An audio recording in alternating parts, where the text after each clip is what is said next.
Goeiemôre en ek verwelkom julle vanoggend hierso uit Middelburg, uit die Enslin se huis uit. Ons is nog hierso op ons roadtrip besig en ons het vanoggend weer so 'n lekker familie roadtrip kuier. Dingetjies waar ons oor gesels het die laaste week en gedagtes wat opgekom het, wil ek graag vanoggend met julle deel. Nou ja, intussen vra ek vir jou om die boodskap te deel daar na jou tydlyn toe, WhatsApp status en intussen gaan Lisery vir ons lied speel. Jy kan voortgaan. Nie meer reën nie, geen water van bo, diep gaan jou wortelen, water van onder, woorde van vuur, woorde van waarheid, van die Gees wat praat, nie uit homself. Nie meer reën nie, geen water van bo, diep gaan jou wortelen, water van onder, lewende water van die woord, waterstrome vloei uit die binneste, diep gewortel, gevestig,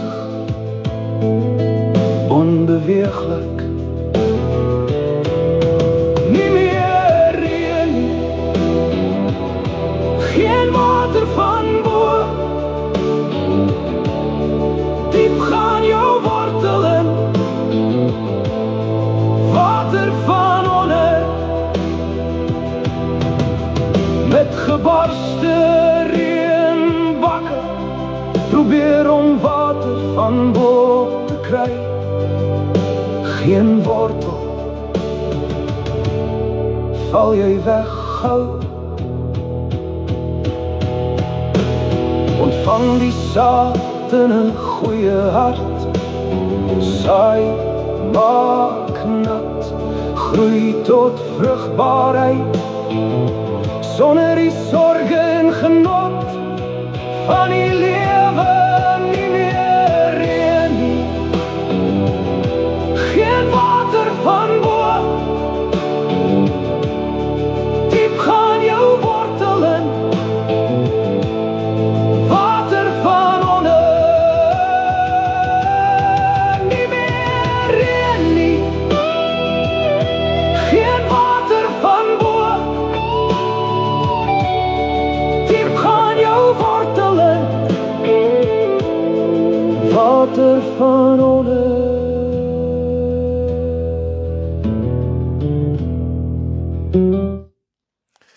Daar sê goeiemôre, ek hoor muis wil weet waar is oupa. Ons is in Middelburg, muis.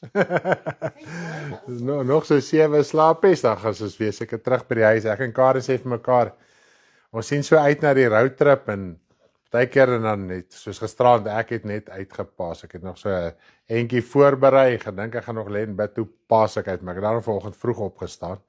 So dan gaan hy weer aan. En soos wat die trip eindig, en dink ek, ag, is dit alweer so gou klaar? Ag nee, is dit nou alweer so gou klaar, want omtrent by elke huis is dit 'n hele opgewondenheid en dan weer 'n hartseer. Dan weer opgewondenheid, dan weer hartseer. Wat het Roland daardie dag gesê met Ria? Toe ons weg is, Ria het daar na die kamer waar ons slaap geskree, net om geraas te maak, en hy het ergens geraas gemaak asof ons in die huis is. Ja, so dit is nog 'n ding, veral as jy nou alleen is in die huis, is dit lekker om so 'n bietjie geselskap te hê, en dan as jy weggaan, en dan ervaar jy weer 'n bietjie daai alleenheid. Maar nietemin, ons is kan nog steeds met mekaar kommunikeer oor die fone en so, en ons weet dit is nou nie die fisiese nie, maar dit dra ons deur, en dan wil ek ook sommer net aanmoedig, as dit die wil van, soos wat dit die wil van die Here is, nie soos wat dit die wil van die Here is, het ons weer 'n konferensie. Ek lees nou Ancient se roadtrip en toe gaan die konferensie met kop uit. Sjoe, die roadtrip is so vinnig verby. Dit is vinnig verby. En ons begin altyd daar by Loetswil en Vredendal. Lyk my so spontaan gebeur dit altyd dat is so 'n paar dae rus en dan gaan ons voort na die res van die land toe. Nou as ons terugkom, ek hoor daai klompe daar by ons, hulle sê daar gaan 'n groot gekuier word. So ek hoop maar so, ek hoop julle het julle reëlings in plek, soos wat die ander hulle reëlings in plek het en die res van die land. Wink wink. Maar nou ja, nietemin ons gaan nog ons laaste besoek. Dis die beplanning tot dusver terwyl ek Jolene se naam sien, gaan ons laaste by hulle wees. En dan van daar af gaan ons voort huis toe. Nou ja, so ons so wat ek wil vir julle sê, die konferensie 28 September tot 2 Oktober in Harold's Bay, dit is vir 10 minute van George af. So as jy wil graag gaan, laat weet ons, sê net vir ons, okay, ek gaan, private inbox ons, dis mos nou die regte woord, nee, maar op WhatsApp vir ons. Die nommers is daar van tyd tot tyd op die skerm. Nee, op Messenger, ons gaan jou mis. Ja, ons gaan jou mis. Moenie op Messenger stuur nie, ons is 'n bietjie baie vertraag op Messenger. Partykeer 'n maand, 2 maande later 'n pop-up ding op. Jy het 'n message. Ja, ek het my message gestuur as 'n maand terug sinne. So ek is nie baie kosher met hom nie. So gaan maar vir WhatsApp en laat weet ons net as jy kan gaan, as jy wil gaan asseblief. Dis nommer 1. Ons begin by punt nommer 1. Ons wil net weet wie gaan en wie kan gaan. En as jy wel krisisse het finansiëel, dan asseblief praat met ons. In hierdie gemeente is niemand te arm en niemand te ryk om te praat oor finansies nie. Ons is nigter oor die saak. Ons verstaan almal se situasies en die Here gebruik ook mense wat wel finansiëel able is om by te kan dra sodat die wat nie kan nie wel kan gaan. En dan dit is wat die woord so mooi sê, dat daar gelykheid is in die broederskap. En dis wat ons altyd beleef met die konferensie, daai gelykheid. Die een het baie en hy kan bydra vir die wat niks het nie. En dit sluit nou vliegtuigkaartjies in, dit sluit brandstof in, dit sluit buskaartjies in, dit sluit die verblyf in en dit sluit die kos in. So daar's 5 dinge, hoofpunte wat ons moet dek, as ek nou so mooi daaraan dink. So ja, prys die naam van die Here. En as jy gaan, asseblief, ons kort ook hulp. Ons het 'n program, as ons terugkom by die huis, ek wil net hê jy moet so lank begin dink. As ons terugkom by die huis, gaan ons aktief inklim en die program uitsorteer en vir julle deurstuur. Maar die wat laas jaar by die konferensie was, het geweet ons het 'n lekker kinderprogram, mans en dames program. Ons het so 'n lekker samewerk workshop wat nogal amazing is. Dit bring ek dink so iets bring meer geestelike genesing as preke en bedieninge. So as jy wil betrokke raak of as jy 'n voorstel het rondom dit, ek weet nie of julle in julle briefies voorstelle het vir dit nie. 148 days until the conference. Dankie vir daai ene Jolene. Sy het dit sommer so standaard op haar foon, die konferensie saak en ons kuier met haar. Maar nietemin so asseblief dink so lank aan ietsie en as die program uitkom en jy wil inval of selfs as jy 'n voorstel het, asseblief voor die tyd laat ons weet, dan kan ons kyk hoe ons jou voorstel kan inkorporeer in die program en as dit moontlik is. Ons het mos nou so 2-3 weke terug of iets gehoor van deur vele raadgewers sal 'n saak geluk. Nou, ons het vele raadgewers nodig. Ons is nou 2 raadgewers, maar ons het baie meer as 2 nodig. Nou ja, prys die naam van die Here. So met jou hulp gaan hierdie konferensie, soos wat die Here wil, wel weer groot geestelike vryheid en sukses wees in die Here. Daar sê baie dankie vir die nommers wat Terren sit ons nommers op. Baie dankie. My vrou het opgesit. Dit is net amazing. Baie dankie. Samewerking. Terry, as jy weer op 'n call kan, sit so 'n bietjie die WhatsApp link ook vir ons op en het hy en die as jy die Telegram link ook kan opsit met die gospel songs, dan sit jy maar net die gospel songs en swaan. Dan kan mense ook daarby uitkom en dan ook waar ons audio en video wel share op Telegram. Soos wat die diens aangaan, jy weet nie dadelik te doen nie. Maar nietemin, voordat ons aangaan, baie interessante onderwerp, soos wat ons tema lied dit vir ons vanoggend mooi verduidelik het. Ondergrondse water, water van onder, ons gaan vanoggend so 'n bietjie lekker daaroor gesels. Ja, voor ons daarby uit gaan kom ons bid eers lekker saam. Hemelse Vader, ons wil net vir U baie dankie sê vir die groot liefde, genade, barmhartigheid. Dankie vir die heerlikheid, dankie vir die krag, Vader. Dankie dat ons vanoggend weer eens as gemeenskap van gelowiges saam kan vergader in die Gees, Vader. Ons is wel in die vlees op verskillende plekke, Vader, maar geestelik is ons op een plek. Selfs Paulus sê op een plek, hy sê al is ek in die vlees afwesig, is ek in die Gees teenwoordig. Vader, nie dat hy alle snaakse dinge gedoen het, maar hy het geweet, Vader, omdat hy in U verbind is deur U Gees in Jesus Christus se naam en so die gemeente ook, is hulle wel almal geestelik teenwoordig op dieselfde plek, Vader. En ek wil U net loof en prys en eer, Here, dat ons vandag iets kan verstaan, 'n realiteit van U woord.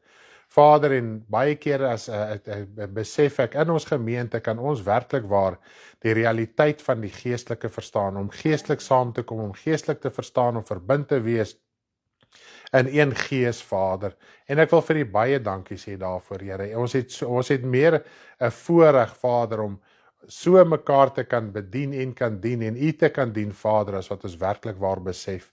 Vader, ek wil vra dat U vir ons vanoggend leiding sal gee in hierdie boodskap, dat U my sal help, dat die boodskap, Vader, in gees en waarheid uitgedra sal word, sodat U koninkryk verheerlik kan word en siele kan vrykom en ons kan loskom, Vader, om iets vanoggend te verstaan, Here, tot eer en verheerliking van die koninkryk. Ons dink ook aan hulle, Vader, wat vanoggend siek is, hulle wat in hulle liggame, Here, kroniese siekte het. Ons weet partykeer is die las swaar.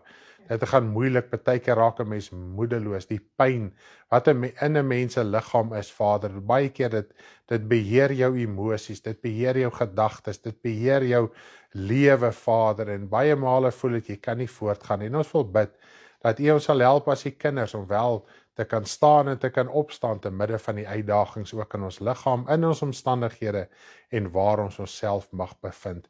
Ek loof en ek prys en ek dank U vir Vader in Jesus se naam. Amen. Wat 'n voorreg om so met die Vader te kan praat. En ons het wel nou gister ook weer en eintlik al 'n paar keer, hoe bid ek? Nou ja, ek dink vanoggend het julle gehoor, hoe kan 'n mens bid? 'n Gebed is 'n eerlike, oop gesprek met ons hemelse Vader. Dit is al wat dit is. Daar's nie fancy woorde betrokke nie, al hierdie geleerde woorde beteken niks nie, want 'n mens leer dit, dan skryf jy dit op papier neer om dit nie te vergeet nie, dan klink dit nou vreeslik slim en geleerd, maar God soek die hart. Hy wil hoor wat praat jou hart, en God weet wat is in jou hart. Jy kan God nooit teleurstel. Ek wil dit weer 'n bietjie beklemtoon en benadruk. Jy kan God nie teleurstel, al wil jy hoe graag. En ook as jy iets in gebed sê, en selfs baie keer voel 'n mens woede en aggressie, selfs teenoor die Here, as dinge nou nie uitwerk soos wat jy wil hê dit moet uitwerk nie. Al praat jy in daardie woede met God. Hy raak nie kwaad vir jou nie. As ons nou net dink aan Jona. Jona is my so baie mooi voorbeeld. Toe die Here Ninive gespaar het, na hulle gevas en gebid het, soos wat hulle besef het wat hulle moet doen. En die Here sê vir Jona het jy rede om kwaad te wees. Nou jy weet, Jona was klaar kwaad. En God vra vir hom op 'n mooi manier, het jy rede om kwaad te wees? En hy sê, ja Here, ek het rede. Soms so omgekrap en opstandig teenoor die Here. En weet jy wat? Weet jy wat was sy beskuldiging? Kom ons lees gou daar. Wat was sy beskuldiging? Kom ons gaan na Jona toe. Kom ons lees gou daar so in Jona. Daniel, Jona. Nee, dink dit is hy daar. Is dit so? Nee. Waar? Sê weer? Seker, nee, dis Esegiel en Daniel. Daniel, wat sê jy? Daar's Jona. Okay, hy is nou Obadja. Prys die naam van die Here. Kom ons lees net gou so 'n bietjie daar. Ag, dit is net so lekker om die Here te dien. Sê, vers 9 en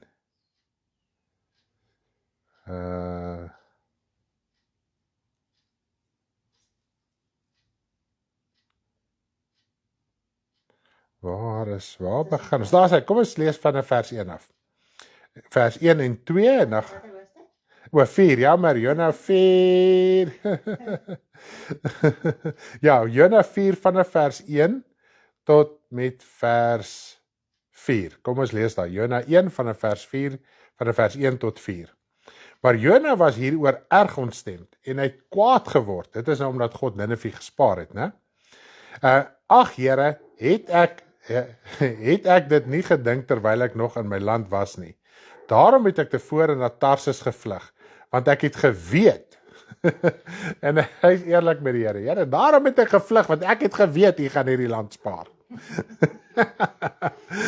Dit is gebed, dit is gesprek met ons Vader. Dat u genadig is, u 'n genadige en barmhartige God is, lankmoedig en groot van goedertierenheid, en een wat berou het oor die onheil.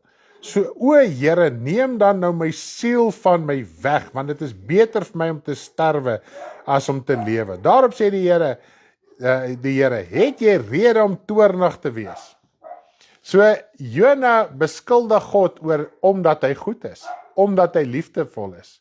God is kwaad vir die Here, omdat hy sy goedheid oor... Ag, Jona, wat het ek gesê? Jona is kwaad vir God. Ja, Jona is kwaad vir God, omdat God goed is. En baie keer is ook maar kwaad vir mense, omdat die Here ook goed Ons is is. nie goed nie, so ons wil wraak neem. Ons is nie goed nie, nou wil ons wraak neem oor God se goedheid. Dit is so, ja, dit is presies so. Omdat ons harte verkeerd is, dan wil ons nou wraak neem. Hoe sê jy dit? My brein is nie vanoggend by jou nie. Ons is nie goed nie, daarom wil ons wraak neem oor God se goedheid. Ons is kwaad vir God as hy goed is vir mense. Ja, ja, en ons is eintlik, ons wat omgekrap is mense, as God goed is vir hulle, Ja, dan raak ons omgekrap met God. want ons wil hê God met sy wraak uitoefen oor mense. Yes. So, ons kort liedjies oor boeke van die Bybel vir ons kiddies, daai mooi ene, asseblief ouma. Ja, ons sal hom doen. Daar sê hy, prys die Here. So, die Here vra vir my, het jy rede om vertoornd te wees? En wanneer ons so met die Here praat, en selfs as ons kyk, toe het God nogal hierna 'n wonderboom beskik. Beskik. Kom jy nou ou? Beskik. Is jy okay? Ek is okay, nee. Be Dis lank. Beskik, en dis so groot God se genade is. Jy beskuldig hom, jy's kwaad vir hom, en dan doen hy nog goed aan jou. So, as 'n mens dit kan verstaan, dan gaan jy na die Vader toe, en ek het al baie in woede uitbarstings teenoor God gekom, want ek het verstaan, ek het ook vanuit Dawid geleer, dat maak nie saak of hy nou droog gemaak het, of wat die geval is nie, as die moeilikheid daar is, het hy geweet, hy moet na God toe gaan. Hy het sy saak uitgesorteer, hy het dit erken, hy het dit bely, en daarom kon God hom ook genade geskenk het. En dit is baie keer die punt wat ons mis. Al maak jy droog, en jy besef jy droog gemaak, en jy is nou in warm water, gaan net na die Here toe. Amen. Dis al wat jy moet doen, dis al wat jy weet. Die Here sal jou saak uitsorteer. En opregtheid, as jy voor hom kom, selfs al het jy het jy 'n dwaase besluit gemaak wat sekere gevolge in jou lewe het. Die woord van die Here sê, tog as jy jou bekeer, tog as jy die pad stap, dan kan hy tot dit ten goeie vir jou laat uitwerk. Dis hoe liefdevol die Vader is. Ons moet nie God in 'n ander lig sien nie. Want omdat ons as mens wraakgierig is, en moorddadig is, en bitterheid hou, en hart is, voel ons, dit is hoe God ook is. God is glad nie so nie. Daar sê, as jy voel, Here, daai ou moet sy straf kry, gaan sê dit vir die Here. Hy gaan jou tot nigterheid bring. Hy gaan stil bly, hy gaan liefdevol wees, hy gaan jou aanhoor, en dan gaan hy net in liefde jou antwoord, sodat dan nigterheid kan kom. Dis ons liefdevolle Vader, en ek besef, dit was die heel eerste boodskap op ons roadtrip, dat ons verdraai die evangelie met ons karakter. Ons gehad het, jy kry die suiwere woord. Die Here sê vir die herders in Esegiel, hy sê, julle drink die suiwere water, dan vertroebel julle dit. Dan gee julle daai vertroebelde water vir die volk. En ons moet eerlik genoeg raak baie keer met onsself. Ons het 'n bepaalde geaardheid, karakter, manier, metode, denke. Ons opinie is ons opinie, finish en klaar, basta. En as enige iemand indrys teen daai opinie, was ons sommer dadelik opstandig. En baie keer in 'n gesprek sal 'n gesprek vloei, nie, hy sal sy opinie opper en daai ene, dan raak ons vir mekaar kwaad ook. Nie dat jy jou wil afdwing nie, maar jy sê ook maar net, want jy is deel van die gesprek. En dit is nie nodig nie, want God die Vader is liefdevol. En ons moet ook verstaan dat daar's 'n verskil tussen voorgee en om op te tree ter wille van liefde. Net om jy weer te herinner, ons het mooi daaroor al oor gepraat, dat terwille van liefde, liefde vir jou broeder se siel en liefde teenoor die wêreld. Want God het Jesus gestuur uit sy liefde, want so lief het God die wêreld gehad, dat hy sy enige gebore seun gestuur het. En jy is gered. Jy was eers 'n sondaar toe jy is gered. So jy kan nie 'n hart en ongenadig wees teenoor die sondaar nie. Jy kan nie 'n hart en ongenadig wees teenoor jou medebroer en suster nie. Ons praat weer, en ek dink dis iets wat gereeld op hierdie roadtrip opgekom het, is ons loop met sulke balke. Dan sien jy net die splinter raak. En ons moet begin verstaan wie is die Vader in sy liefde. Gister, dit was so spontaan, Lisel vra vir ons, sê vir my, wat is liefde? Ek en Karen sê so uit een mond uit, God is liefde. Sê sy, o ja, okay. Dit was oulik geweest. Dit was so oulik geweest. O nee, okay, God is liefde. En as 'n mens in daai liefde, as jy nie wraakgierig en haatdraand is, en jou wil afdwing en kritiseer en daai tipe, want dan net as jy 'n opinie het en jy hoor iets, dan begin jy dadelik te maal oor hoe jy dit verstaan en daaroor dink teenoor die ander persoon. Jy hoef glad nie op te tree nie. En dan dink jy, nee, dit is eintlik nou, hy moes dit nou so en so en so gedoen. Maar verstaan jy daai persoon se omstandighede? Weet jy waar kom hy vandaan? Ken jy sy posisie waar hy in sit? En in plaas om dit te doen, ons het nou gister lekker hier by Melinda en Lesery ook gepraat. Hulle het ook al die gewoonte. Voor enigiets, hoor jy, gaan bid vir daai persoon. Voor jy sleg praat oor 'n persoon, gaan bid eerder vir hom. Ons gaan nou nie verder praat oor die ou nie. Ons gaan nou vir hom bid. Okay? Dit het jy nou omgekrap gemaak, en vertel jy omgekrapheid vir die Here. Want as ek en jy gaan praat, gaan ons kinder. En jy gaan my dalk opstandig maak teenoor daai persoon. Ek ken nie as hy persoon is, ek klaar kwaad vir hom. Maar as jy na die Here toe gaan, dan bring hy vir jou nugterheid. Dink jy, okay Here, u gaan nie my part vat teen daai persoon nie. En as jy weer sien, dan bid jy so lekker vir daai persoon. Dis nie eens waar nie. Maar gooi daai bitterheid uit, sê dit vir die Here. Dis hoekom die bloed van Jesus Christus daar is. Dis hoekom sy woord daar is om juis ons siel te reinig van hierdie dinge.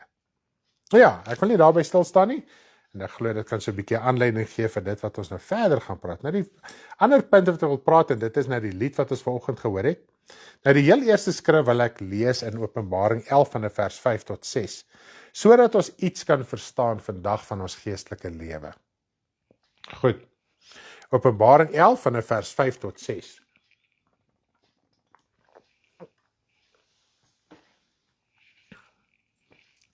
Nou, die hele Openbaring 11 tot op, ek dink vers 12 of iets, gaan oor die twee getuies. Okay, ek wil nie stil staan wie en wat die twee getuies is, ek wil net 'n gedagte hier uithaal. Alright. Openbaring 11, vers 5 tot 6. En as iemand hulle wil beskadig, gaan daar vuur uit hulle mond en verslind hulle vyande. En as iemand hulle wil beskadig, moet hy op dieselfde manier gedood word. Hulle het mag om die hemel te sluit, sodat daar in die dae van hulle profesie geen reën val nie. En hulle het mag oor die waters om dit in bloed te verander en om die aarde te tref met allerlei plaas so dikwels as hulle wil. Nou, ek wil nie op die alles in simboliek ingaan nie, ons het 'n eindtyd les ook oor die twee getuies. Ek het al oor die twee getuies bedien, veral in die les brei ek bietjie meer uit op die simboliek van hierdie punte. Nou, nommer 1 moet ons net een ding verstaan, hierdie twee getuies, die woord sê, in die dae van hulle profesie, en dan praat hy ook van hulle is twee getuies. Getuies van wat? Getuies van die woord van God. Profesie beteken nie in die konteks, hulle loop net rond en sê, so sê die Here, so sê die Here, so sê die Here nie. Dit gaan ook oor die bediening van die woord, van die getuienis van Jesus Christus is die gees van profesie. So wanneer jy getuig van Jesus Christus, dan is dit die gees van profesie wat jou bekragtig en wat werk om te getuig van Jesus Christus. So dit loop hand aan hand. Okay? Dit kan eintlik nie van mekaar geskei word nie. Want hy sê ook die martelare, dit is hulle wat gedood is vir die getuienis van Jesus Christus en die woord van God.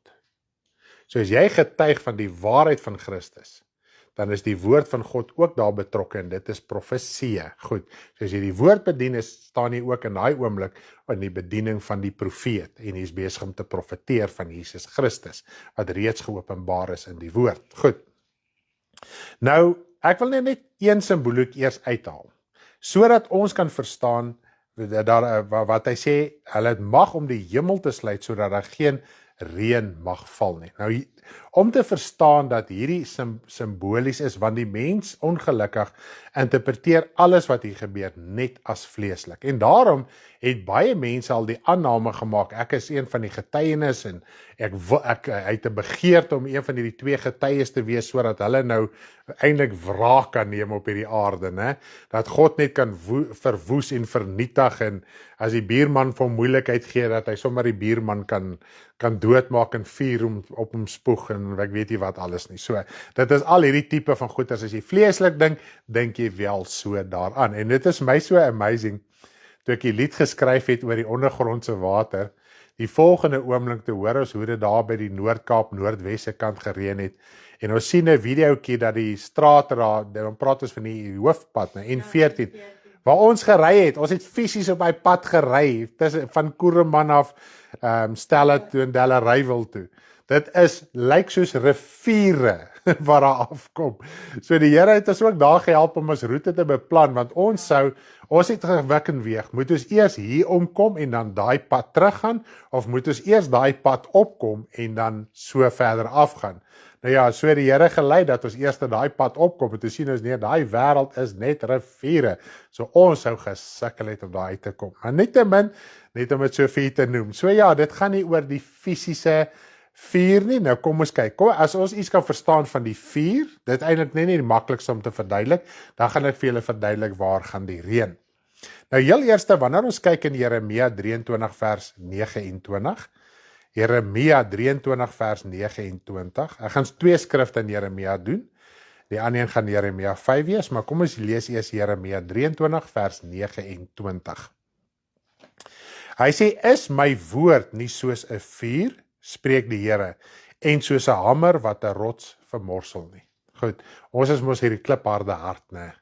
En wanneer jy die woord aanvaar, dan vermorsel hy hierdie klipharde hart, en jy kry hierdie hart van vlees. Nou ja, as ons kyk, die woord is ook soos vuur. Alright. Nou kom ons spring gou oor na Jeremia 5 vers 14 toe. Jeremia 5 vers 14, dit is waar die Here vir Jeremia opdrag gegee het, om wel te gaan bedien. Hy het eers gepraat oor die valse profete se woorde niks is nie. In een van hierdie kontekste, jy kan dit self gerus gaan lees, dan praat hy ook van hoe die profete die woord van die Here steel, die een by die ander.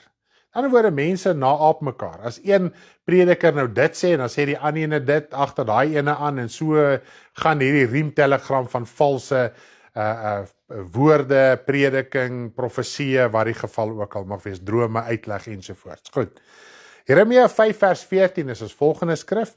Daarom so sê die Here, die God van die leerskare, omdat julle hierdie woord spreek. Kyk, ek maak my woorde in jou mond 'n vuur, en hierdie volk hout, en dit sal hulle verteer. Nou ek wil juis hierdie ene lees, want die Here sê hierso vir Jeremia, my woorde in jou mond is soos vuur. So duidelik wat hy hiervan praat met die twee getuies, die woord in hulle mond, die vuur in hulle mond is die woord van God.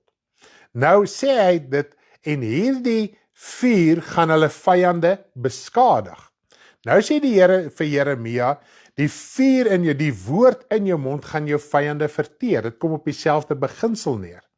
Nou, wanneer ons kyk, en ek wil jy met jouself 'n guns doen. As jy deur Jeremia gaan lees, Jeremia is nie so difficult nie, om dit so te kan stel, is nie so 'n moeilike boek nie. Nêrens waar Jeremia geprofeteer was sy vyande fisies in die vlees, of die woord van die Here gebring, fisies verteer nie. Inteendeel, hoe meer hy geprofeteer het, hoe erger was hy vervolg, van so aard dat hy op 'n stadium in 'n modderput gegooi was.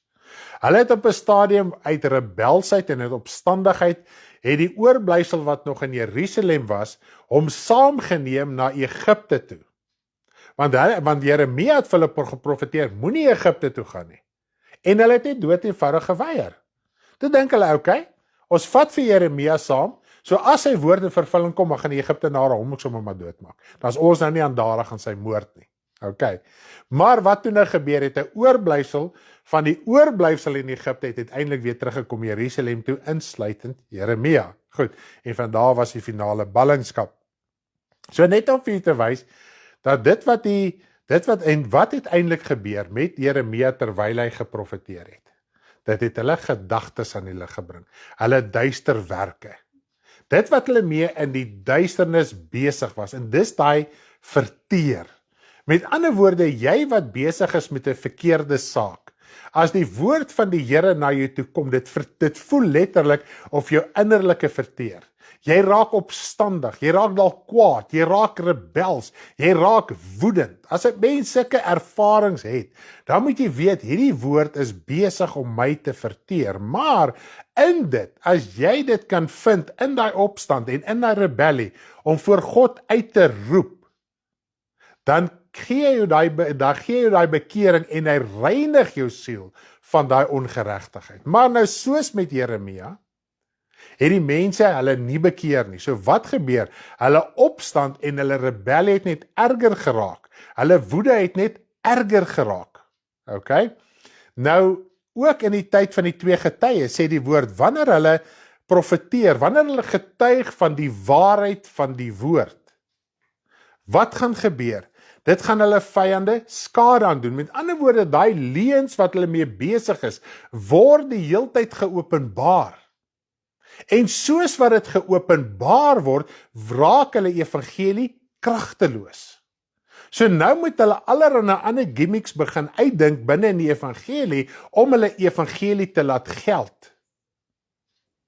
So dit is wat dit vir ons sê. So dit gaan nie oor fisiese vuur, en as jy nou nie lus is vir jou buurman om fisiese vuur op hom te laat neerdal nie, want Jakobus en Petrus het op 'n stadium toe 'n dorpie in Samaria Jesus verwerp het.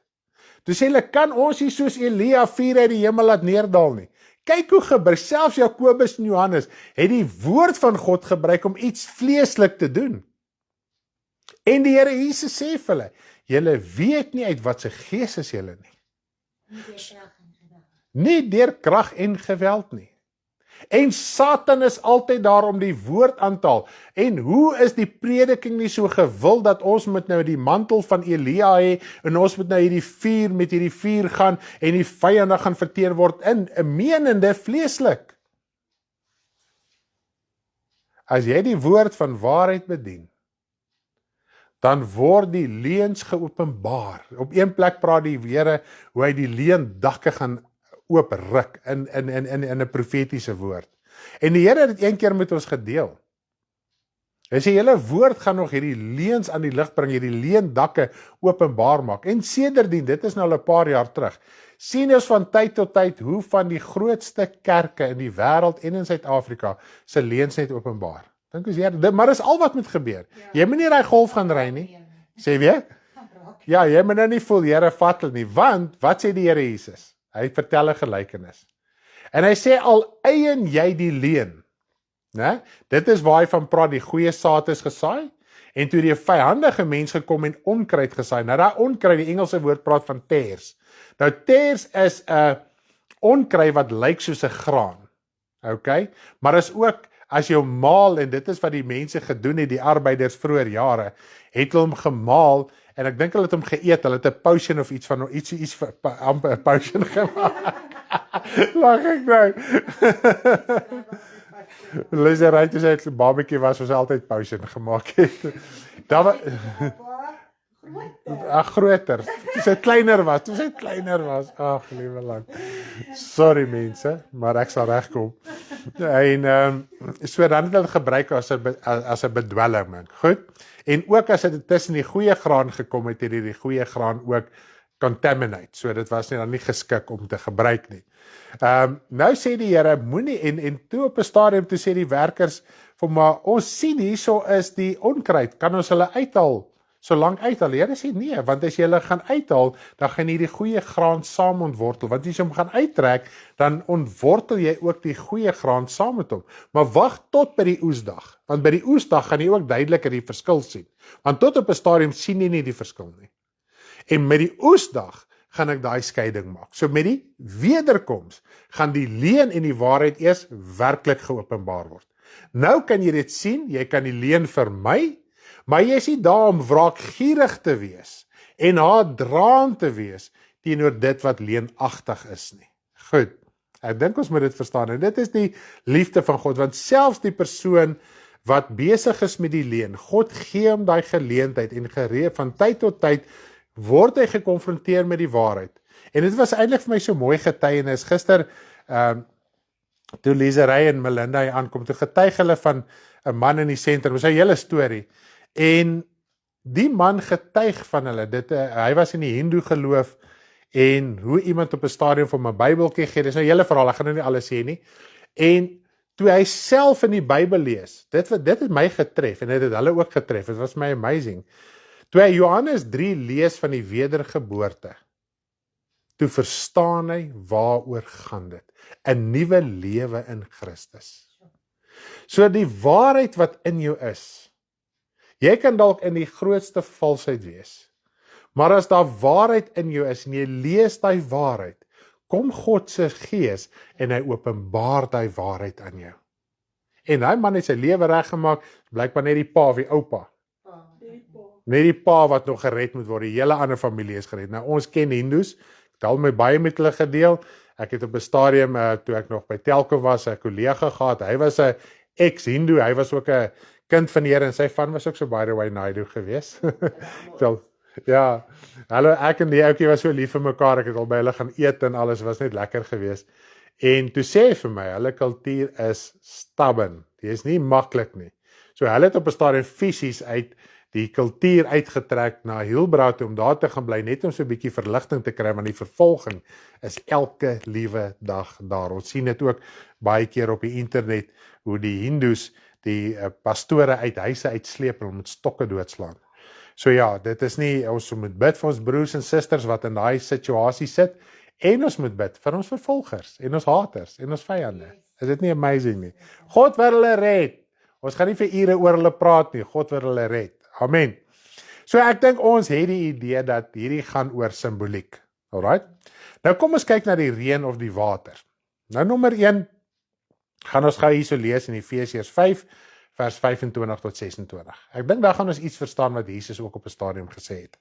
Efesiërs 5, vers 25 tot 26.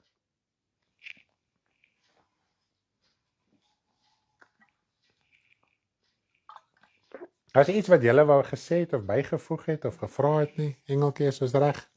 Met die vuur, waar sy? Ons het hom. Manne, julle moet julle eie vroue lief hê, soos Christus ook die gemeente lief gehad het en homself daarvoor oorgegee het. Ja, ons manne het 'n groot verpligting. Hy praat hier van die fisiese man. Jy is vleeslike man wat 'n kind van die Here is. Okay.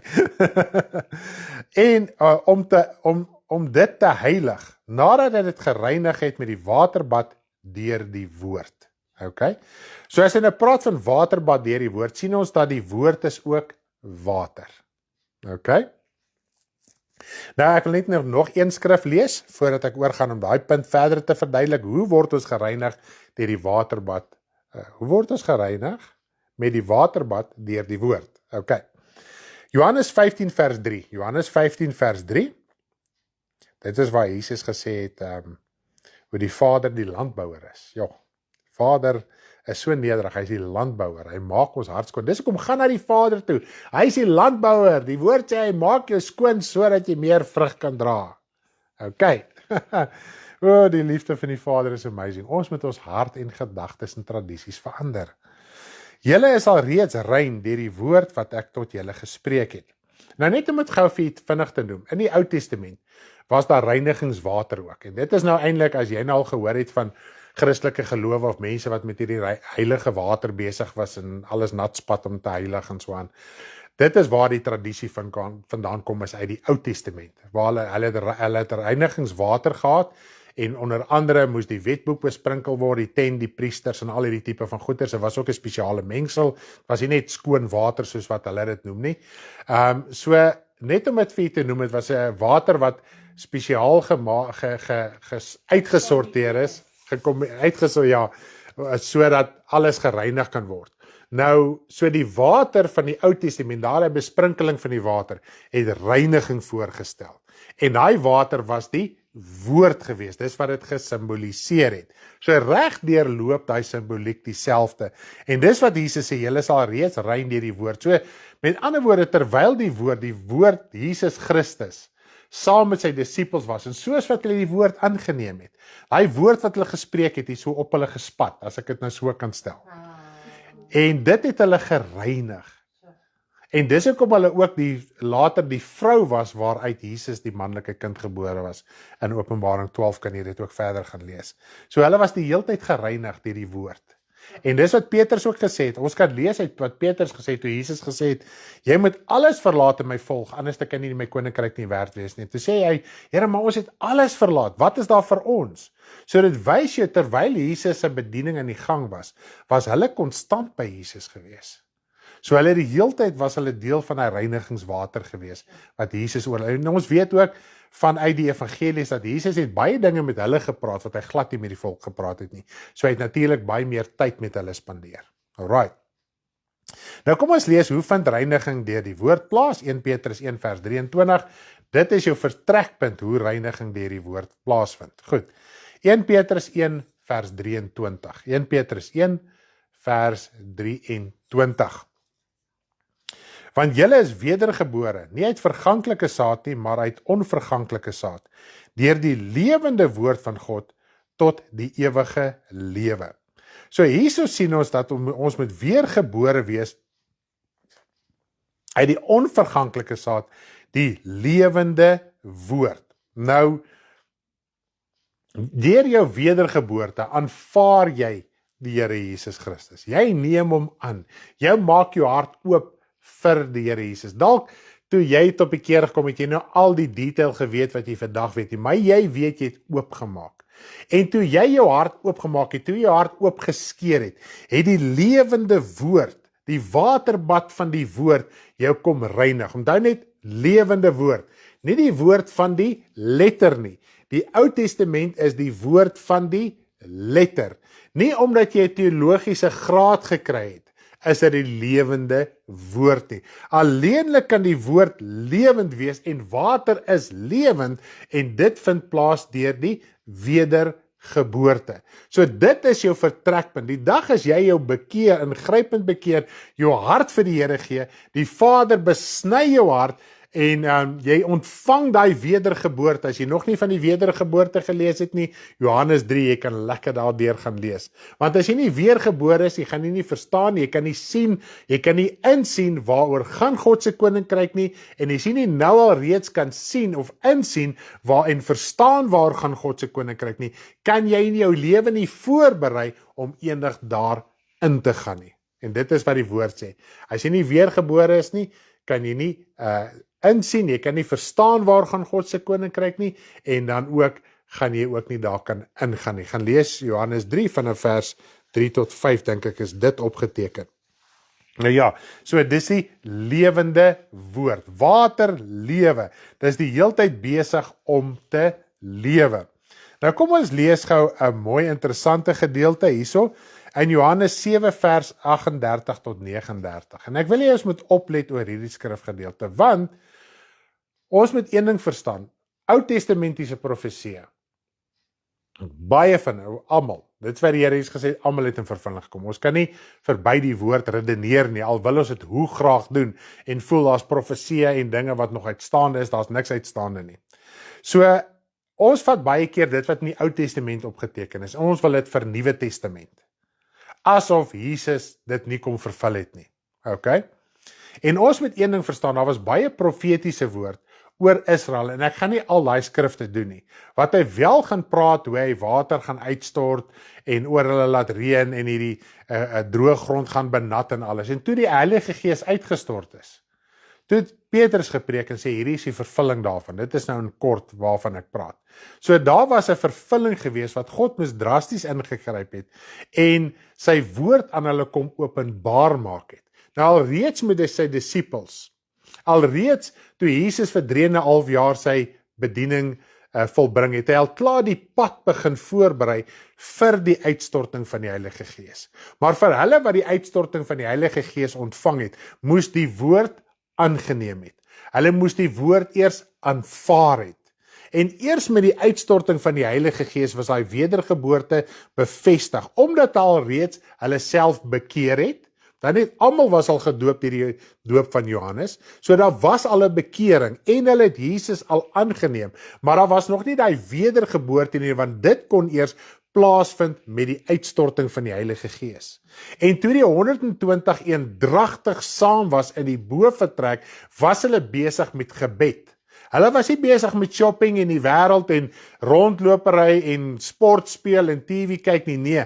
Hulle was vir 10 dae voor God gewees. Natuurlik het hulle intussen geëet, daar was kos gemaak, maar hulle was daar, hulle het gewag soos die Here Jesus hulle die opdrag gegee het. So hulle het geglo in die woorde van Jesus.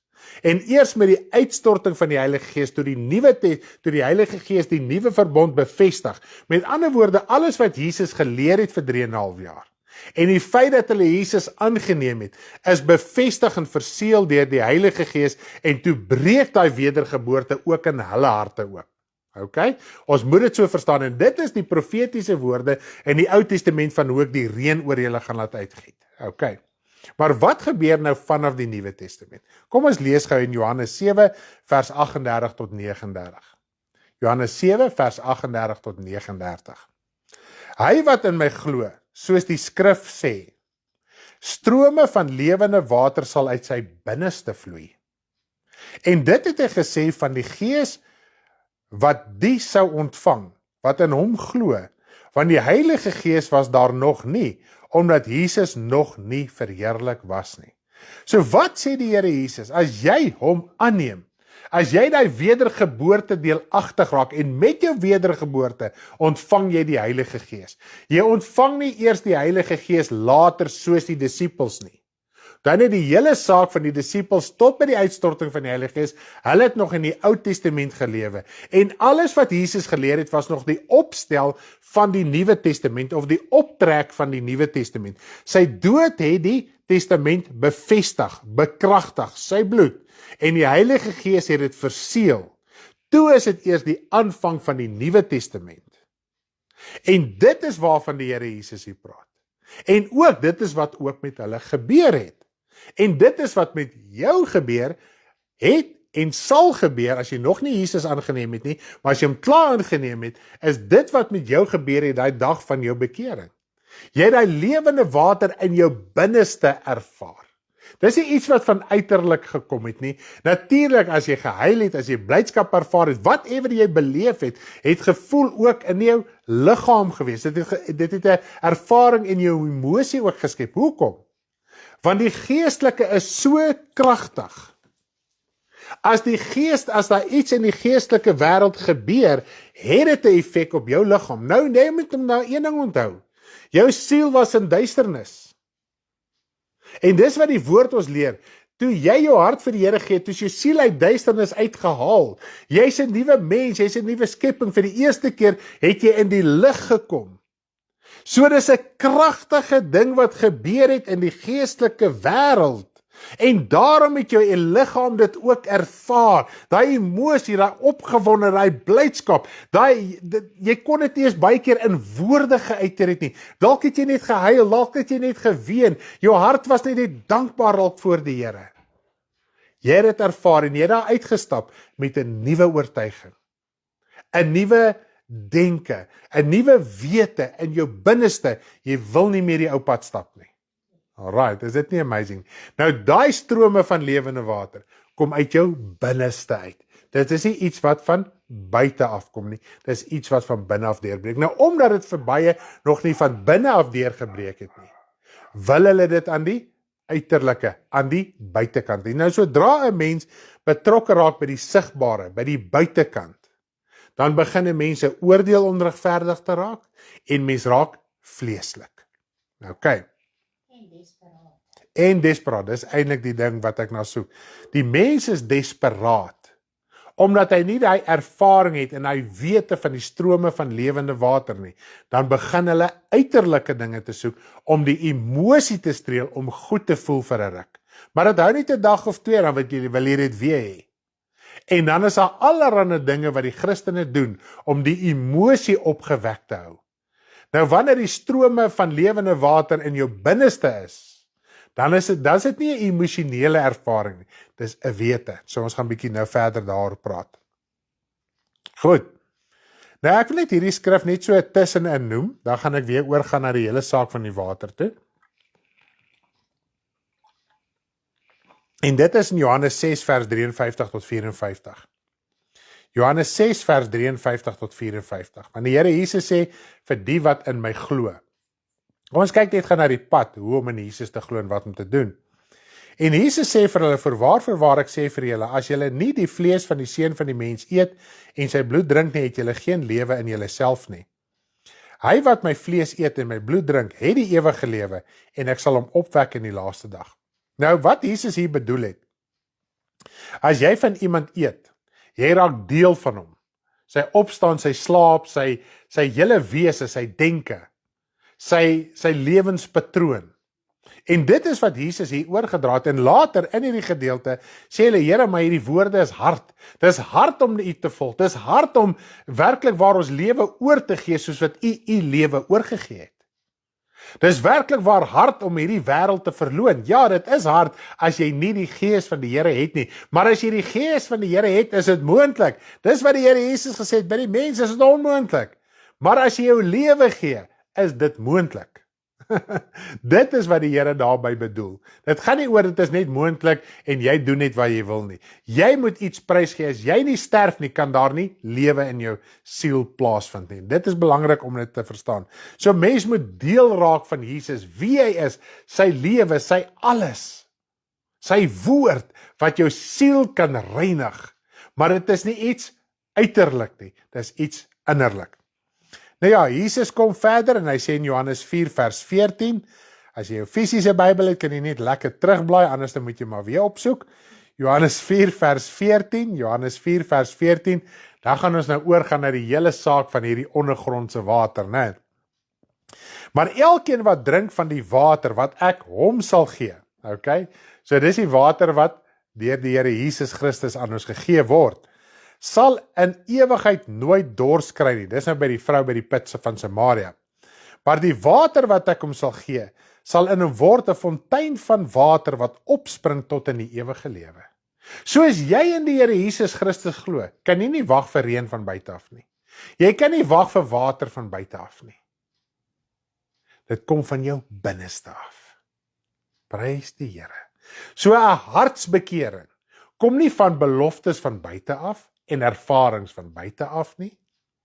Dit kom nie uit teologiese kennis uit nie. Dit kom nie daar uit, jy ken die hele Bybel van A tot Z en jy kan dit jou kop uit opsê nie. As jy in die Here Jesus glo, moet jy van hom eet. Jy moet deel word van wie hy is.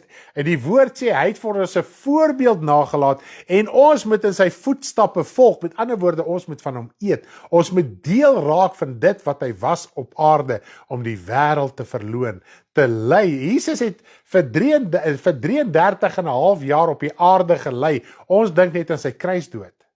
Want hy het elke dag sy rug teen die sonde en die ongeregtigheid gedraai. Het was 'n lydingsproses in die vlees. Goed, so as jy in die Here Jesus Christus glo, en as jy drink van die water wat van hom afkom, is dit hierdie fontein. En waar begin 'n fontein se oorsprong? Onder die grond. 'n Fontein se oorsprong is onder die grond. Dis hy strome daar onder die grond. En dan kan jy daar uit water kry as jy nou diep genoeg boor, en dan kan hy water uitspuit boontoe. Is dit nie so nie? Kom ons kyk gou so mooi. Hy sê hierso, Jeremia 2 vers 13. Jeremia 2 vers 13. Kom ons lees gou daarso. Jeremia 2 vers 13. Want my volk het twee verkeerde dinge gedoen. Die fontein van lewende water, het hulle verlaat om vir hulle reënbakke uit te kap, gebarste reënbakke wat geen water hou nie. So die Here sê, ek is die fontein van lewende water. En nou dit is my altyd so mooi wat Jesus gesê het in sy gebed. Dankie vir Vader vir dit, die openbaring vandag het so 'n idee gehad, dit is 'n bedoeling van die preek, tema waar staan nou ten volle. Ag, prys die Here, Terrens. Nou die Here Jesus sê, gaan na jou Vader wat in die verborgene is. En jou Vader wat in die verborgene is, sal jou in die openbaar vergelde. Waar is daai strome van lewende water? Dis in die verborgene.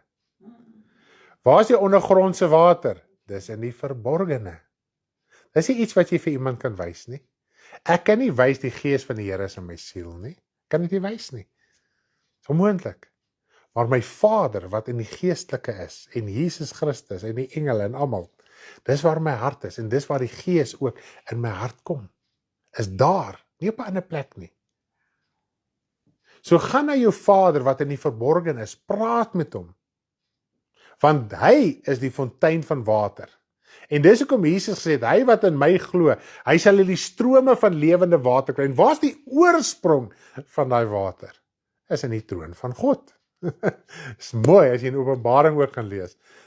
Die oorsprong van lewe. Dis hoekom die woord sê, dis hierdie stroom van water wat uitvloei. En hy gee tot water vir die boom van die lewe wat 12 maande 'n jaar vrug dra. Want is die woord van God, die lewende woord van God. En hoe word die woord lewend? Deur die Heilige Gees. En die Heilige Gees bevestig het. Daarom moet jy jou hart vir die Here gee om die Heilige Gees te ontvang, sodat die woord van God vir jou lewend kan wees en in jou binneste kan opspring. In jou binneste lewe kan gee. Prys die Here, is dit nie mooi nie? Loof die naam van die Here. So die oorsprong van lewe is by die Vader deur die Here Jesus Christus. Want die Here Jesus Christus maak die pad oop. Hy maak die weg oop sodat ons met die Vader kan praat. En wanneer daai weg oopgemaak is, dan kom die strome van lewende water, want jy met die woord aanvaar en dan benad dit jou siel. Dit verander jou. Dit gee vir jou lewe en dan het jy ook die ewige lewe in jou siel. Is dit nie so nie? Prys die Here. Dis wel lekker. Kom ons lees gaan 2 Konings 19 vers 30. Daar's 'n soortgelyke gedeelte in Jesaja, maar ek gaan 2 Konings 19 vers 30 lees. 2 Konings 19 vers 30. Dan sal die vrygeraaktes wat oorgebly het van die huis van Juda weer wortel skiet ondertoe en vrugte dra boontoe. Prys die Here. Nou hier is so 'n mooi profetiese woord en ek gaan nou moes ek hom vinnig lees oor Josef, die roeping van Josef, en ons weet is eintlik die hele profetiese woord oor Jesus, maar hier kan ons iets leer sodat ons ook kan vrugte dra boontoe, maar jy moet wortel skiet ondertoe. In jou binnekamer skiet jy daai wortel ondertoe. As jy moeilikheid en probleme het, dis wat ons in die begin gesê het, met Jona en alles wat ons daar gepraat het, Dawid ook. Hy het geweet hy moet wortel skiet ondertoe. Hy kan nie nou met 'n mens gaan praat en 'n mens gaan redeneer en sy lot gaan bekla teenoor 'n mens nie. Hy moet na God toe gaan. As jy moeilikheid en probleme en situasies het jy nie weet nie, dan skiet jy wortel ondertoe as jy na die Vader toe gaan, wat in die verborgen is, van hy waterstroom is in die verborgene. Prys die Here. Josef, het ek gesê, Genesis 49 vers 22. Ja. Sorry, Genesis 49 vers 22. Genesis 49 vers 22, next skrif. Josef is 'n jong vrugteboom, 'n fontein. Sy takke klim oor die muur. Nou, hy praat van 'n fontein. Waar kom die water vandaan van 'n fontein? Onder. Hy is nie gepla oor water van bo nie. Wanneer die strome van lewende water, wanneer jou wortel begin onderskiet, en dan net die woord leer vir ons, hierdie wêreld is 'n woestynwêreld. Dis simbolies soos Israel wat deur die woestyn getravel het, getrek het vir 40 jaar. Hulle was in die woestyn, dan net die feit dat hulle die pasgalam geslag het, die bloed gesmeer het in die deurposte ensovoorts, dit het hulle wedergeboorte gesimboliseer, want hulle moes Jesus die lam aangeneem het. Die bloed simboliseer reiniging, okay? Want hulle moes dit met 'n hisopbossie aangesmeer het. Hisop beteken ontsondiging. So toe hulle die hisop in die bloed ingedruk het, beteken dit wat nou met hierdie bloed gaan gebeur, is die betekenis van die hisop, en dit is ontsondiging, okay?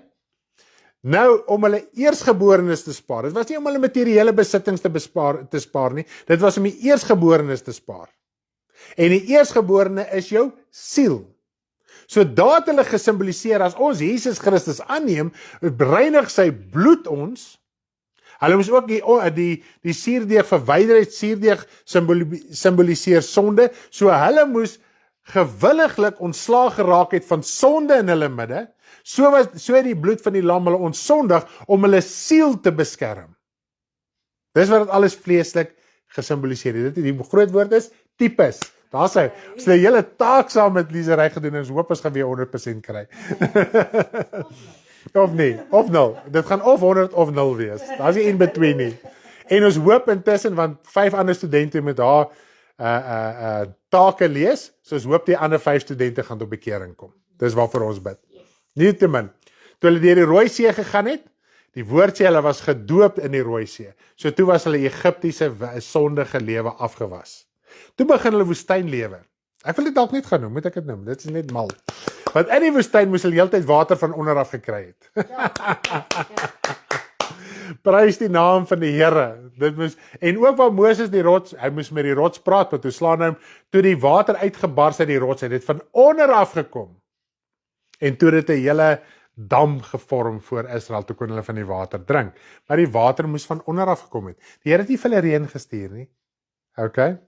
Nou wat net baie mooi is, nou jy het op bekering gekom, jou siel is gereinig, hy's skoon, hy's gewas, jy's opgewonde, jy's op, ons sê baie keer jy's op hierdie honeymoon phase, jy's nuut, jy's skoon, jy ervaar, die las van die verlede is weg, want baie keer wil ons met die las van sonde, die sonde oor, want jy gaan dit nie reg kry nie, en dis die krag en die genade en die liefde van God. Hy, deur sy genade, sny hy jou verlede af, hy haal die las van sonde af, sodat jy kan in 'n nuwe lewe begin groei en verstaan. Maar jy moet weet jou water, jou bron van water en voeding lê onder die grond. Nou is Israel moet hulle 40 jaar deur die woestyn gaan. Terwyl jy op aarde is jy in die woestyn lewe. Nou baie wat Israel deurgegaan het was simbolieke vir ons vandag. Nou een ding wat hulle moes gedoen het, en dit was 'n wet wat deur God ingestel was, hulle moes die 7de dag Sabbat gehou het, rus. En God sê, julle kan vir 6 dae maak wat julle wil. Kyk hoe nederig is God. Hy is ook die landbouer soos Jesus gesê het. 6 dae kan julle maak wat julle wil, maar 1 dag 'n week, 1 uit 7 dae, wil ek hê vir myself. Kyk hoe liefdevol en regverdig is God. Maar hier kom nou die ding. So hulle het nou vir 6 dae het hulle nou gemaak wat hulle wil ensovoorts. Dan die 7de dag is hulle nou Sabbat het, dan moes hulle nou van die week se probleme, moeilikheid, alles vergeet het. Hulle moes eintlik nou maar bely het, uitgesorteer het, hulle hart weer reg gekry het, sodat hulle met 'n skoon hart en gewete die nuwe week kan ingaan. Maar as weet dit was nie vleeslik moontlik nie, dis wat dit gesimboliseer het. Nou kom jy tot bekering. Hierdie ou lewe van jou is weggewas. Wat gebeur? Net soos Israel, net soos Noag na die vloed, net soos die mens self, sondig jy weer. So wat gebeur nou? Dit steel jou rus. Dit steel jou Sabbat. Jesus sê, as jy vermoeid en belas is, kom na my toe en ek sal jou rus gee. Ek sal vir jou Sabbat gee. Maar dan sê jy my Stanley, ek het hierdie rus waarvan die Bybel praat. Ja, want jy het dalk gesondig. Jy sit met wêreldse begeertes. Jy sit met 'n karakter wat teenstrydig is met God se woord. Daarom is ervare mense 24 uur daai rus nie. Maar dis moontlik om weer daai rus elke keer in te gaan. En van tyd tot tyd moes Israel die Sabbat gedoen het, 7-dag Sabbat en dan ook die feeste se Sabbat. Nou net soos jy moet 24 ure 'n dag in rus wees. Maar die wêreld, die begeertes, die karakter verwyder ons van daai rus. En daarom het jy 'n voorspraak by die Vader om jou sondes te bely sodat jy weer daai rus kan kry. Die enigste verskil tussen die Ou en die Nuwe Testament is nou 24 ure 'n dag verpligting. Dis 'n 24 dag 'n uur verantwoordelikheid. Jy kan nie net Sondag of Saterdag of wanneer jy ook nou al wil kerk toe gaan, net dan jou sonde bely of net om te sê Here vergewe my menigvuldige sondes 1 keer 'n week en nou is ek alright nie. Nee. Dit is hoekom die mense die Nuwe Testament verwerp. Want die Nuwe Testament is 24/7. Dis nie 1 dag 'n week nie, dis nie net sekere rituele wat jy moet doen nie, dit is maklik om te sê, ek gaan Sondag kerk en so troos jy jou gewete. Dis 'n easy, dis die maklike evangelie. Die ware evangelie verg werk. Die diensknegte wat talente ontvang het, moes daarmee gaan werk het om daarby nog talente te verdien.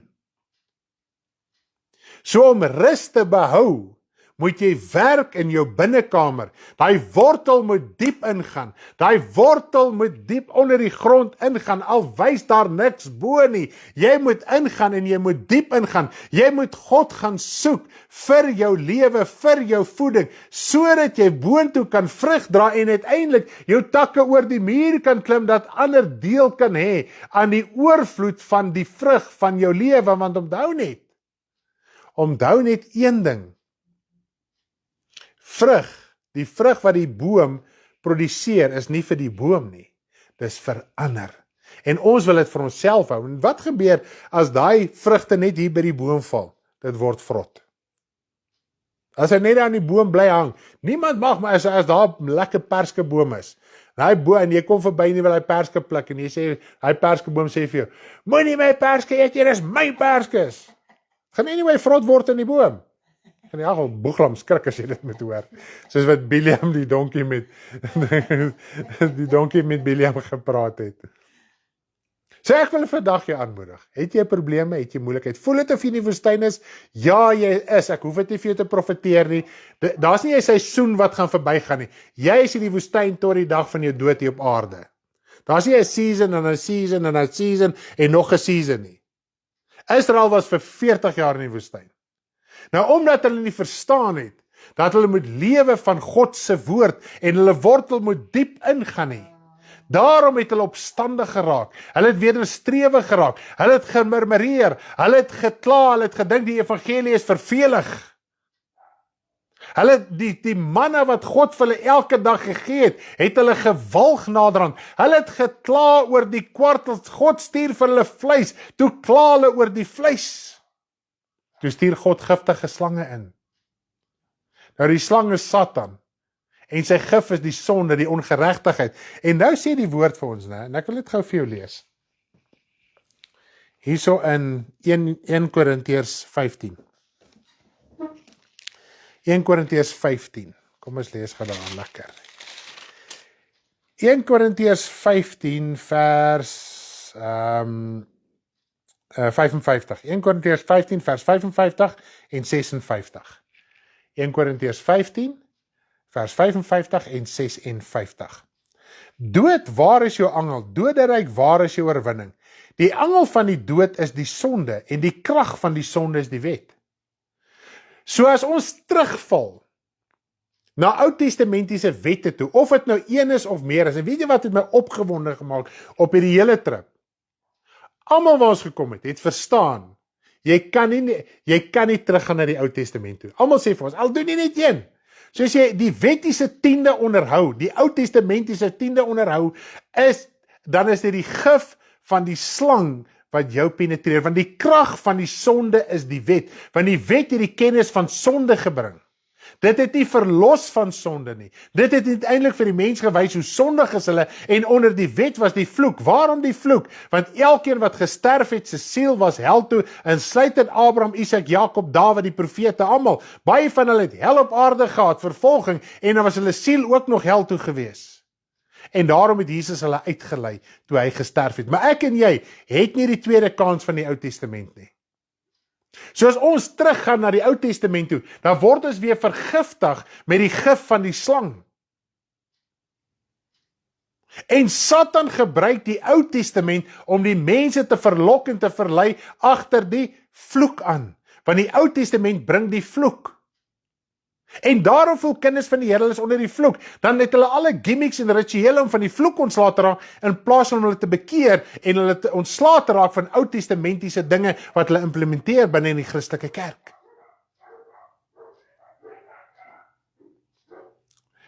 Wat sê die Here vir Moses? Maak 'n staf en sit 'n koperslang daarin.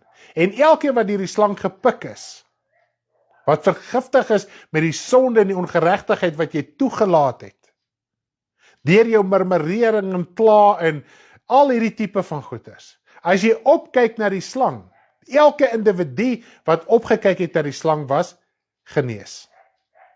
En dit was my so mooi toe as lesery se taak gedoen het. Dit was een van die aspekte van die taak. Baie van die dinge wat gebeur het in Israel, met hulle uittog met hulle deurtog na Kanaan toe, deurtog deur die woestyn.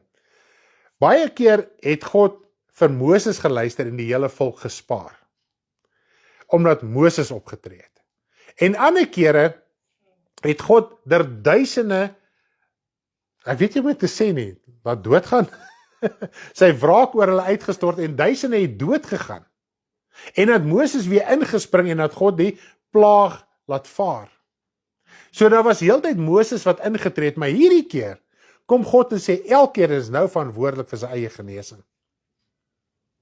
Nou, wanneer ons kyk na die wedergeboorte, die Here Jesus bedien dit aan een persoon in 'n kamer, nie in die skares nie. Om vir ons te sê, jou geestelike lewe is jou verantwoordelikheid. Ek het 'n verhouding met jou. So as jy nie die Here Jesus Christus aanneem nie, as jy nie jou sondes gaan bely nie, as jy nie jou lewe gaan uitsorteer nie, niemand kan dit namens jou doen nie. Nie eens die Here Jesus kan dit namens jou doen nie. Jy moet na hom toe gaan. Jy moet jou hart oopmaak vir die wedergeboorte. Na die wedergeboorte moet jy daagliks jou saak uitsorteer sodat daai gif in jou kan uitkom, dat jy in die rus kan bly. Jy is individu is verantwoordelik en dan alleenlik is die bloed van Jesus, die lewe, die offer van Christus, daar om jou siel te reinig, sodat jy kan aanhou lewe. Is dit nie amazing nie? Hoe die woord van die Here vir ons so eenheid vorm. So selfs wanneer ons dinge sien in die Ou Testament, moet ons verstaan hoe werk die vervulling daarvan, en dis wat die Here Jesus sê, ons moet elke jota en titel van die vervulling van die wet aanvaar en dit so verander leer. In Matteus 5 praat hy daarvan vanaf vers 17. Is dit nie mooi nie? Ons moet die vervulling, elke jota en titel is vervul. Ons moet elke jota en titel aan die vervulling aanvaar. En so moet ons ook elke jota en titel van die vervulling verander leer, anders te gaan ons nie die ewige lewe ingaan nie. En daarom is dit in ons bediening, in ons hartsbegeerte, in my en Karen se en almal wat saam met ons is, om te verstaan wat is die totale elke jota en titel se vervulling. En dit sluit alles in. Dit sluit die huwelik in, dit sluit geld in, dit sluit jou lewens, jou lewenswyse in jou gesin. Maak nie saak waar dit is nie. Die wederkoms, al hierdie dinge moet ons in konteks verstaan. Is dit nie amazing nie? God se liefde moet ons in konteks verstaan. Het jy geweet, selfs die Hebreëse taal het in vervulling gekom? Want almal neig terug na die Hebreëse taal, want daarin was nou die groot krag en ek weet nie wat alles nie. As dit so sou gewees het, as die taal iets gedoen het, en die oorspronklike Hebreëse uitspraak van God se naam in die Ou Testament enigstens waarde gehad, hoekom het God sy wraak geopenbaar aan die vleeslike Israel? In die Ou Testament? En toe later na Jesus, toe Jerusalem totaal verwoes was, tot vandag toe, en die profetiese woord, nie 'n mense opinie nie, die profetiese woord sê, daar sal nooit weer vleeslike Israel wees nie. Galasiërs 4 sê vir ons, die hedendagse, die vleeslike, die aardse Jerusalem, is in gebondenheid. So as ons voel, die aardse Jerusalem, daar is nog enige waarde in die aardse Jerusalem, en dat God het hulle nog uitverkies, en ons hart is nog daar, en ons is nog opgewonde daaroor, sê die woord van God, jy is in gebondenheid. Hy gaan verwoes word. Jy behoort nou aan die nuwe Jerusalem. Daar's 'n nuwe aarde en 'n nuwe hemel. Dis die beloofde land. En is jou verantwoordelikheid om seker te maak, jy gaan daar uitkom. Sou jy jouself verbind weer in Ou Testamentiese dinge, dan kom die gif van die slang weer in. Dan kan jy die skrif aanhaal sê, ek sal gif drink en dit sal my niks doen, dit het jou klaar iets gedoen. Jy moet dit bely, jy moet dit uitsorteer. Is dit nie mooi nie? Dit is God se liefde. Elke jota en elke titel van die vervulling van die wet moet ons verander leer. Is dit nie so mooi nie? Gaan lees ook so op jou eie tyd, Galasiërs 4, ons kan maar die verwysing daar op die skerm sit, Galasiërs 4 vanaf vers 20 tot 31. Ek gaan dalk selfs so vers of 3 lees. Sê, waar trek ons tyd? Kan dit nog doen, né? Ja. Galasiërs 4 vers 20. En ek sou wens om nou by julle teenwoordig te wees en my stem te verander, want ek is buite raad met julle. En dit val my altyd op. Hoe baie keer is mense moedswillig om nie te wil verstaan nie. Ek sê nie as jy vandag nie verstaan nie, kom ons praat gou daaroor. Dit is amazing. Dis 'n vraag wat ons gister ook gehad het, of 'n stelling. Onthou net, as jy nou vandag tot bekering kom, jy's kort op die pad. Jy kom uit 'n sekere geloofsaak uit, uit 'n sekere oortuiging uit, uit 'n sekere karakter alles.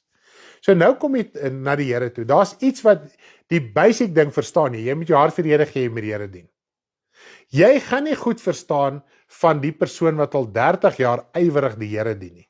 Want jy kry ook die ou wat 30 jaar die Here dien volgens hom, maar wat in sy lewe niks gedoen het. So hy's 'n 30-jarige babietjie.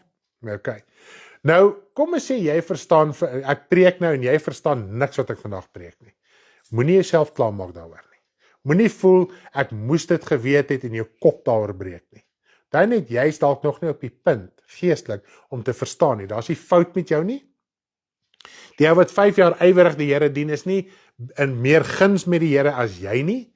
As jy die 1 of 2 dinge wat jy vandag weet, as graad 1, as pasgebore baba, en jy doen dit, dan is dit 100%, as jy nou te sterwe kom, gaan die hemel toe. Soos wat jy geestelik ontwikkel, gaan jy meer dinge verstaan. So kom ek sê, jy hoor nou vandag hierdie bediening, en dinge maak nog nie vir jou lekker sin nie. En oor 'n jaar of 2 bedien ek weer iets soortgelyk of presies dieselfde boodskap.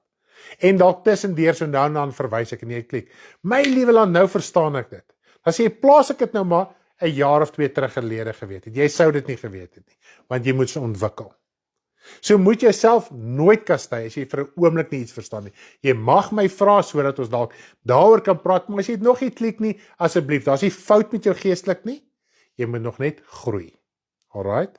En jy is nie minder in guns van God as die ou wat wel verstaan nie. Want onthou net, jy gaan iets verstaan wat die ander nie verstaan nie. Want jy's op 'n ander plek, situasie, oortuiging in jou lewe en die ander is op 'n ander. En so werk die Here individueel met elkeen. Daarom wanneer ons bedien, is daar baie dinge wat uitgaan. Daar's iets uitgaan wat die jong bekeerling kan verstaan tot die prediker. Alright? So al verstaan jy net die een ding, moenie jou kop gaan breek oor die res nie. Jy gaan later dalk verstaan wat jy moet verstaan as jy dit moet verstaan. Okay? So moenie jouself kastei nie. God is lief vir jou. Stap jy nie die pad saam met hom. Kom ons los hierdie ou dinge, kom ons laat ons wortel eerder diep ingaan. As jy issue het, as jy 'n probleem het, dan jy kan God nie teleurstel nie. En ook, as ons na Jona kyk, dis wat ek ook wou gesê het. Was Jona kwaad vir God? Ag, was God kwaad vir Jona? Nee, Jona was kwaad vir God. Maar God was nie kwaad vir Jona nie. So maak nie saak wat jy vir die Here sê in gebed nie. Hy raak nie kwaad vir jou nie. Hy's liefdevol, hy gee om, hy wil jou help groei. Okay? So prys die naam van die Here. En kom ons los maar hierdie ou vleeslike dingetjies, dit beteken niks. Dit bring die vloek. Daarom voel kinders van die Here as onder die vloek. Los die Ou Testamentiese dinge, kom los van die gedagtes van die verlede. Al daai rituele wat ons baie keer so geleer het, is nie van die Here af nie. Dit maak nie die siel vry nie. So, as jy reën verwag van buite af, emosie verwag van buite af, en dit is wat ons baie keer ook gesê het met die musiek. Mense sit sommer enige musiek aan, enige Christelike musiek. Of dit skriftuurlik korrek is of nie, ons sit dit aan want jy kry emosionele ervaring. Maar wanneer die skrif, die woord, wanneer die musiek skriftuurlik korrek is en jy verstaan daai woord, en dan is dit hierdie strome van lewende water wat in jou binneste opbreek. En dit het 'n langdurige effek as net daai oomblik van wat jy water van buite af probeer verwag. Want die water van buite af is nie van God nie. Die water van binne af is God. Want hy is in die verborgenhede en jou wortel moet diep afgaan sodat jy kan vrug dra boontoe. Hoekom? Verander, want jy het mos jou broederskap lief. Jy het die wêreld lief. En daarom wil jy verander, sodat siele gered kan word, soos wat God jou kom red het. Iemand moes eers iets prysgegee het, en dalk sy skaamte in sy sak ingedruk het of weggegooi het, om jy die evangelie te verkondig, sodat jy vandag gered kan word. So kom ons doen dieselfde. Prys die naam van die Here. Sal ons nou weer daai liedjie kan speel, is hy reg? So sit net gou die boomboxie aan, dan sluit ons af met die lied wat ons in die begin mee. Wil jy die Engelse een vir my speel nie? Hy's net daar na die Is hy net nie nou? ek dink is die heel laaste lied ook. Yes. Okay, ons gaan die Engelse een speel van water van onder. Daar sê. Ons gaan hom nou in die gang kry.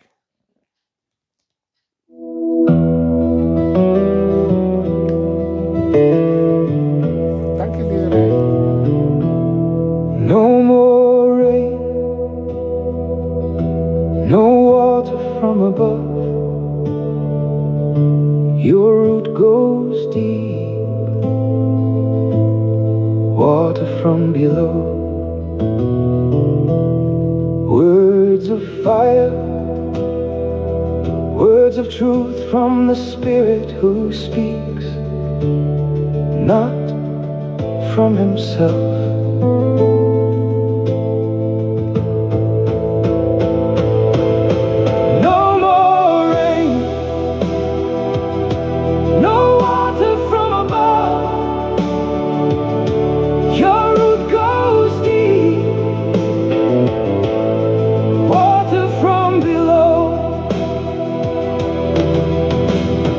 Living water of the Word, streams of water flow from within, deeply rooted, established, immovable. No more rain, no water from above. Your root goes deep, water from below.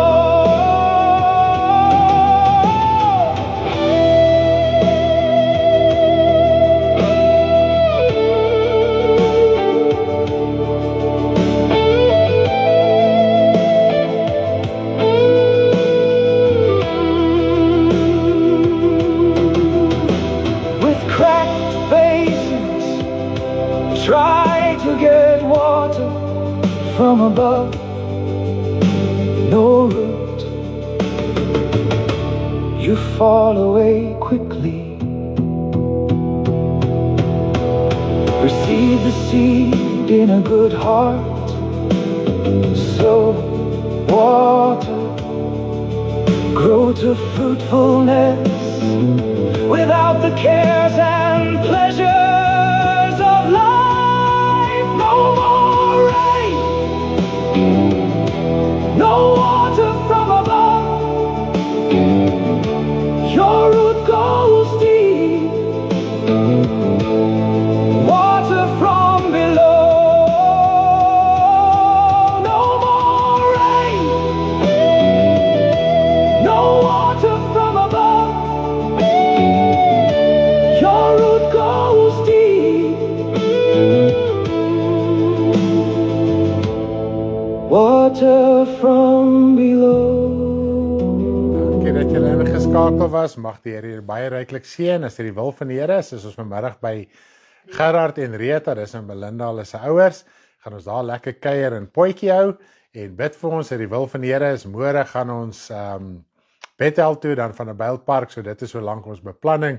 Mag die Here julle baie ryklik seën. Ons so lief vir julle hoor. Bye bye. Bye. As daai ding op is, dan kan jy nie sê finies.